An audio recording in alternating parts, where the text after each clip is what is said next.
I'm always talking about how to hear the voice of God. There's so many different ways. I want to give you a couple little examples about how I did not hearken to the small, still voice. I don't know, a couple years ago, my husband hung a shelf in the bathroom, just a little shelf, and I put a painting on it, a small painting, and two of my really nice statues of heron, white heron birds. And they were really my prize.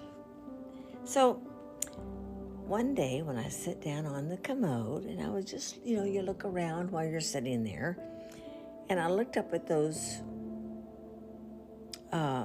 statues. I thought, I ought to take those down. That shelf might fall.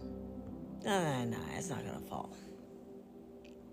2 days later, the shelf fell and busted those little things all to pieces. Now you see, he warns us. He warns us when we're just about to do something or about the future. But we just let it just run right on by our minds and don't pay any attention to it. Well, it cost me. So, now I'll bring you up to date on what happened just recently. You'd think that I would hear that and yield to it every time. Well, it was quite early in the morning, and I wanted to add a little fresh water to my fish pond. So that, all this ice and stuff that was coming, that has some fresh water. So when I walked over to my sliding glass doors,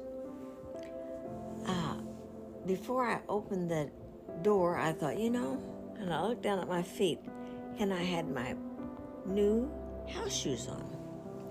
So these are my house shoes. Can you see them?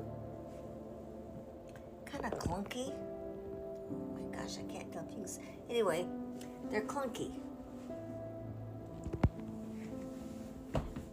And they're new, and I didn't want to get them wet, and I thought, I don't want to get those dirty. They're kind of clunky and awkward. I better not wear them outside. I'll fall.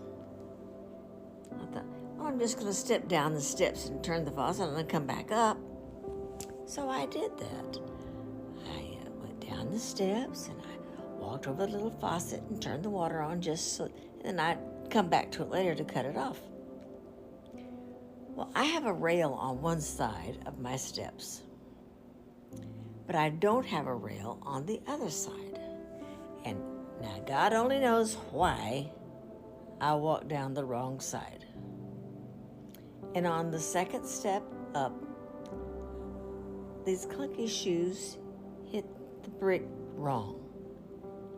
And the very next thing I knew, I was laying down looking straight up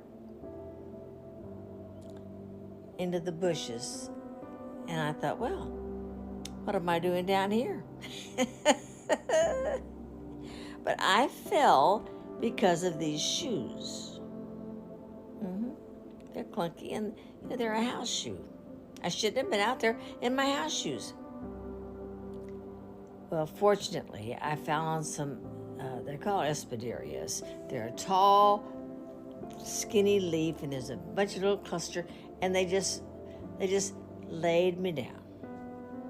I could have fallen the other way on the brick and hurt myself, but I didn't. I didn't hurt anything. So, those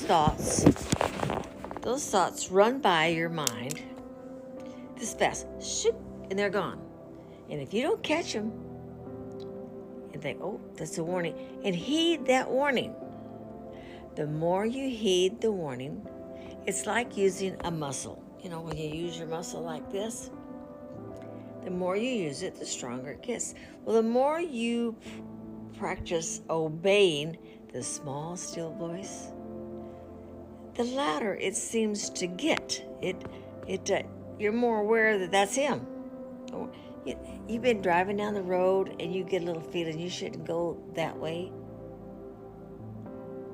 So you go ahead and you say, well, I'm going to go that way. Or maybe you're going to go somewhere and you're getting dressed and you keep getting this, I don't know, kind of a check. I call it a check in your spirit. It's where you just don't, suddenly you kind of don't want to go, but you know you should go, and you've got an appointment to go, and shouldn't be any reason you can't go.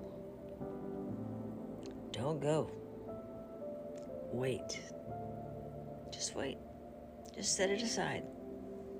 It's not the end of your world to wait or not go. The small, still voice is him inside here. That's him. I asked him, I said, can you be just, I don't want to hear his voice out loud. They say it's a frightening thing. But I asked him, I said, can you just make it a tiny bit louder until I can get used to listening to it and more sensitive to it and more obedient to it? Y'all, tell me about your experiences. I know y'all have had them. I know you have. Well, this is my 2 bits for today. Be sure to like, forward, and all those things you're supposed to do. I appreciate that too. It's my 2 bits. I love you. Bye-bye.